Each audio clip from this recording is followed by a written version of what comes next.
Hey, kia ora. Helen Brahms here, coming to you live from Surprise in Arizona. Welcome to Before the Dirt Nap podcast number 2089, Easter Sunday. Yep, that comes around once a year. So how was if you celebrate Easter, how was your Easter today? Did you get together with family and friends? Did you do an Easter egg hunt? Did you have a great time having a family meal together? How did you celebrate your Easter? Mine? I was actually spent it in my PJs. We went out for our walk this morning. I came home, I put my PJs back on, and we just basically had a nice lazy day doing not much at all. Although I did go and empty a box or two and came across some really cool stuff. So we're going to be talking about that in a minute. And then somebody had recommended to me a TV show called, they recommended The Chosen, and Timeless was the other one. So those two TV shows that I've been recommended that I might be interested in watching. I started watching The Chosen, but I kept falling asleep. It was a little on the slow side for me, and I thought, okay, I am not in the right frame of mind to be watching this right now. So let's put on Timeless. I have to tell you, Timeless is really cool. If you haven't seen Timeless, it's available on Prime Video, and if you haven't seen it, it's a really cool thing. It's about this historian. What was he? Not a ranger, Delta Force guy, and a computer programmer get to time travel to try and stop these other guys who have stolen this time machine, and they're going back in time to change things for future thing change. They're trying to change history, and it's very interesting to watch how they stop this. But there's still little changes that get made, because when they come home, there's still some little changes that have been made. So it's really good. And I'm actually on to episode 4, and in this one, the good guys have just encountered Ian Fleming, as in the writer of James Bond, because he used to be a spy during World War II. So they've actually encountered him in Germany, dressed as a German soldier, as they're trying to stop the bad guys doing what they're supposed to be doing. But it's a really, really cool series. So enjoying that. And I think there's only 2 seasons out. So I'm in season 1, episode 4. I want them to bring out more of those. I know there's 2 seasons. Anyway, so I got to show you this. This is absolutely incredible. So I knew I had it. I just didn't know which box it was in, and I was very happy to find it. And as soon as I finish here, I'm going to go put it in the genealogy box with all my genealogy stuff, because I want to make sure it gets home back to New Zealand. But this has hung for years in my grandparents' dining area. And this was actually made by my great-grandfather. And if I remember correctly, it was my paternal grandfather's father who made this. So Harry Harper Eakins, pretty sure he's the one that made this. But it's a actual cross. Yeah, it's actual cross stitch. But this is, got it up the right way. Yeah, I got it up the right way. But this is what he made. It's an actual cross stitch. So when I get back to New Zealand, it's going to get stretched and framed. But he made this. Isn't that really cool? And it sat on, and it was hung up in my grandparents' dining room for years, and I inherited it. I was very happy to inherit that, because it's such a special piece. And as I said, it's wrapped in this beautiful tissue paper, which looks like it needs replacing. But that is definitely going into my genealogy box, so I know where it is. And be going back home to New Zealand with me, and it will get framed when I get back to New Zealand, and I'll find somewhere special to hang it in. I got all this really cool stuff to hang. So there's that tapestry to hang. I've got my great-grandfather's barometer, which is made out of oak. I've got that to hang up. It doesn't work anymore, but it's still a really cool piece. It's just a really cool piece to look at. I have this little small paint. The frame's about this wide and about this tall, and it's an actual oil painting of Mount Taranaki from Lake Mangamahoe in New Plymouth. And it's one of my favorite paintings that my parents got done for me years ago. And they brought it over with them one year. Yeah, they brought it over with them one year for me. And it used to hang in our family room. And it was just a piece of home. And I always loved my years, always have fond memories of living in Waitara underneath Mount Taranaki. So yeah, that's a very special piece. The other piece I have is, you see that purple curtain piece right there? That's hiding a big picture box. Inside that picture box is an oil painting that Brad and I bought for our second wedding anniversary when we were visiting Hawaii in Christmas of 2000. We went into the studio, we had left the boys with Grandma, and because it was Brad, his 3 boys, and my mother-in-law came with us. The 6 of us went. And so we left the boys under Grandma's supervision for the afternoon, and Brad and I went off by ourselves. And it was actually on our anniversary. It was on our anniversary. And there was a shopping center across the road from the hotel, or near the hotel that we were staying in at the time. So we went in there, and there was this art gallery in there. And so we just went in there, and we're just looking around at these pieces and stuff. And we're just browsing. We're no intention of buying anything. We are just there to browse. And we saw this one piece, which was really, really cool. And we were actually on the Big Island at the time. We were on the island of Hawaii. And so it was called, otherwise called it's a Big Island. And they had there was this gorgeous painting of the volcano that's on the Big Island, active with the lava flowing down the hill. It's got these stars up there. And they said, let us show you what's special about this painting. We went, okay. So they took us into this little room. They put the painting up on the wall, and they had the LED lights pointing at different parts of it. So I know how it has to be set up, and I'm going to try and set that up when I get down to New Zealand as well. We never got around to doing this when we were living in Virginia, but it had always been a dream of ours to be able to highlight this painting special, the way it's supposed to be done. And we were in this room, and it's blacked out. There's blackout curtains on the doors, and they hung the painting, and we're sitting there on this couch opposite it looking at it, and they started to lower the lights. And as they lowered the lights, the stars became brighter and the lava glowed. I kid you not, the lava was glowing. And I looked at Brad, and he looked at me and went, wow. And then they said that the artist actually worked with an astronomer to make sure that they had the stars in the right places. So the stars that you see in this painting are exactly where they would be at that particular time of the year when the artist painted this picture. And so then we decided that we were going to actually buy it because we absolutely loved it. And it was just to us, it was an amazing piece. And so we called it our second wedding anniversary present. But what was really cool is we actually got a second piece of art with it.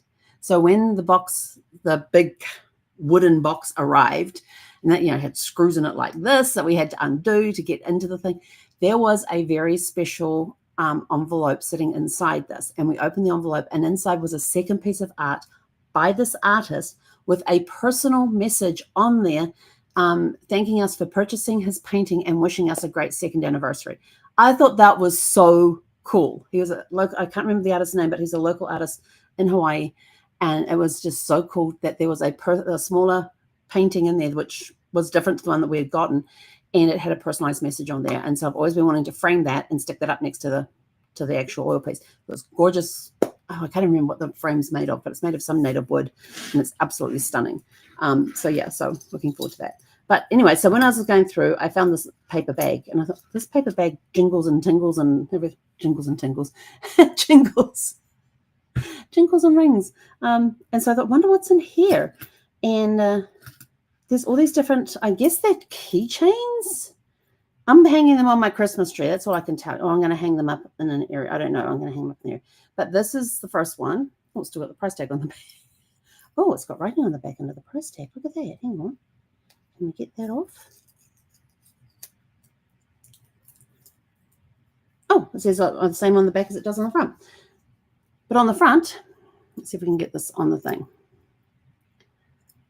On the front, it's got, you are a rainbow of possibilities. See all the beautiful colors. It's got the little crystals down here. Isn't that the coolest thing? I got these when I was on my trip to Alaska by myself, when I went by myself in May of 2018. I was in this gift store, and I'm going to do that one last. And they were just special. They just sort of like stood out to me, and I just grabbed them. There's another one. This one's got the leather at the top with the turquoise stone here. I'm not sure what stones these are at the bottom, but it says, "Dream without fear, love without limits." Let's see if I can get that up there for you guys. These are the coolest pieces, I have to say. I didn't even remember I got these. I'm like, where did I get these from? And then I pulled a piece out and went, I know where I got these from. Actually, it was in Seattle. I'd gotten off the cruise ship from Alaska, and I was doing a I decided to do a bus tour of Seattle that included going out to this island where these native Indians live, local to the area, local Indians lived. And they did this whole show thing while we had this buffet lunch and everything. It was really, really cool. And they had this really cool gift shop. This one here says, sparkle, glitter, sparkle, shine, but most of all, be kind. What does that one say? Oh, and then it's got a charm down here that says, think in magic.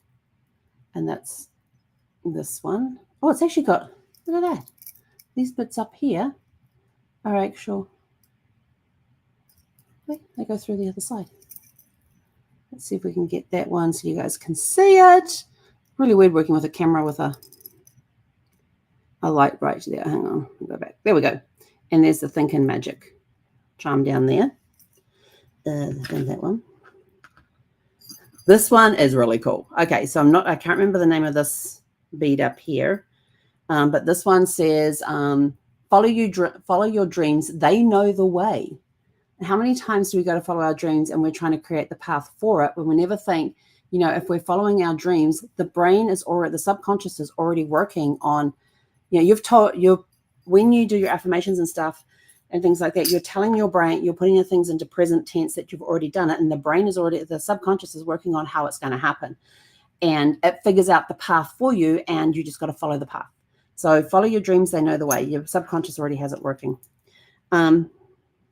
This one is another, you are a rainbow of possibilities. And again, it's got the glass up the top. Does it have any? Oh, here's this one. Says something here. Think in magic. Yep, that's the same on that one. I like unicorns. Unicorns are unique. They sparkle. They're magical. I'm trying to get this one to. Maybe if I do it like. Nope.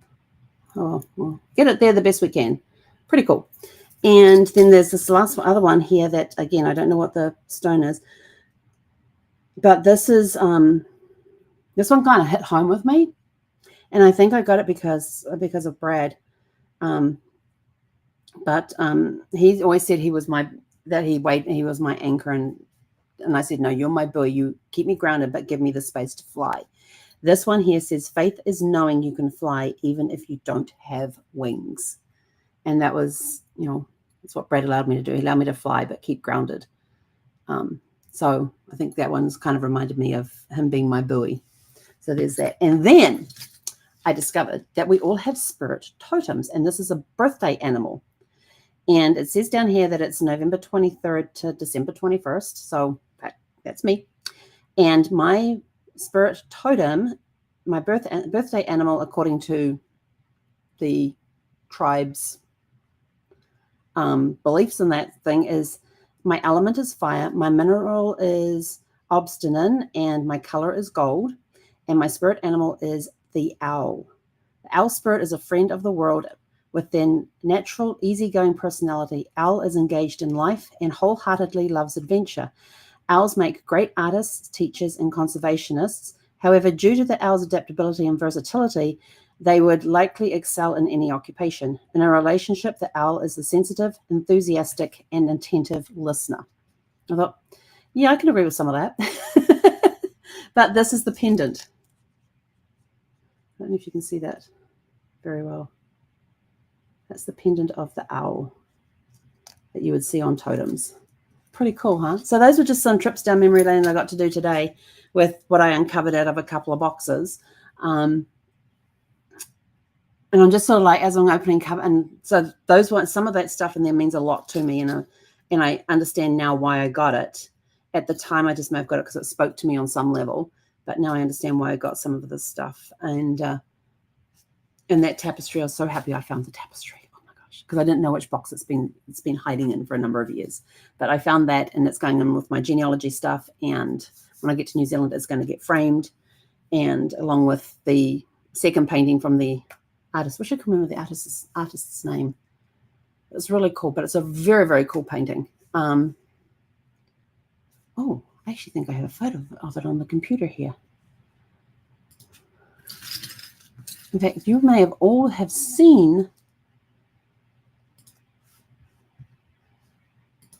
the photo the painting without realizing it because it's in the background of one of the pictures. Oh, you can't see it very well. Brad's head's in the way. Yeah, Brad's head's in the way on that one, so it doesn't show the painting very well. Darn it, because that was we should have been to the side a little bit, but his head basically covers most of the painting. Only because of the angle that I was on, so I'm just looking through to see if I have another copy of that somewhere.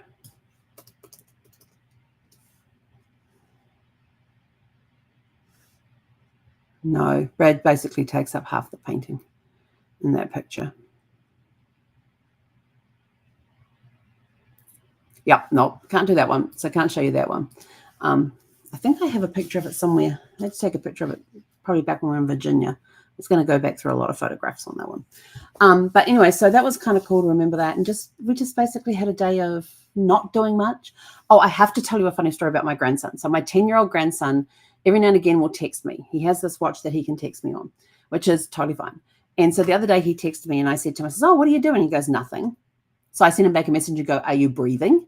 He goes, yeah. I said, so you're doing something then. And so I asked him another couple of questions and said, so you really are doing something, not nothing. And so today he sent me a message and sent me a hi message. So I said to him, I said, oh, what are you up to today? His response was, not much. And I said to him, I said, is that your way of saying you're doing nothing? He comes back with, yep. So he's figured out, you got to tell grandma you're doing something, but you're not doing a lot of it. I thought that was precious. But anyway, so that made me smile. And that's it from us for today. It's up to you. If you celebrate Easter, what did you guys get up to? Let us know in the comments below. Please remember to put your comments on YouTube because on Facebook, they're going to be deleting these in 30 days, which I think sucks. But, we're just renting the space. So what I might actually start doing is at some point in the next couple of weeks is just do lives directly onto YouTube and not on Facebook. So I'm giving you a heads up right now. I don't know the exact date, but I will start transitioning over to doing them only live on YouTube so I don't have to get a notification every single day from Facebook saying, hey, this video you did 30 days ago, we're going to be deleting it in 2 days. Yeah, I just don't want to deal with that. So I may transition over to only doing the lives on YouTube. So we've got a lot of transition stuff coming up and a lot of new stuff that's going to be coming out. And we're slowly going to transition over to it. And then we'll make the big announcement on July 31st. So we've got let's see, I've got to get to 2,191 days. And tomorrow I hit 2,090. So in 102 days, the big announcement will be made. But most of the transition will probably already have occurred just gradually over time. We're working on that one. What's coming down the pipeline? Oh, it is going to be good. Let me tell you, it is going to be awesome. That's all I can tell you right now. So you have to stay tuned, keep watching, and we'll make the announcement. We'll actually put a post on Facebook to let you guys know that we're going over to YouTube when we start doing YouTube solely as there. And I might see how I can do it onto LinkedIn as well. Yeah, have it go live on LinkedIn and on YouTube. But anyway, with that, those are my announcements for today. With that, go out, have a super fantastic sparkling day, evening. And if you've been celebrating Easter, my wish for you is that you had a super fantastic sparkling Easter day, Easter Sunday. And with that, we are out of here. Go out, celebrate. We'll be back tomorrow evening at 6:30-ish p.m. because I have my LinkedIn class on.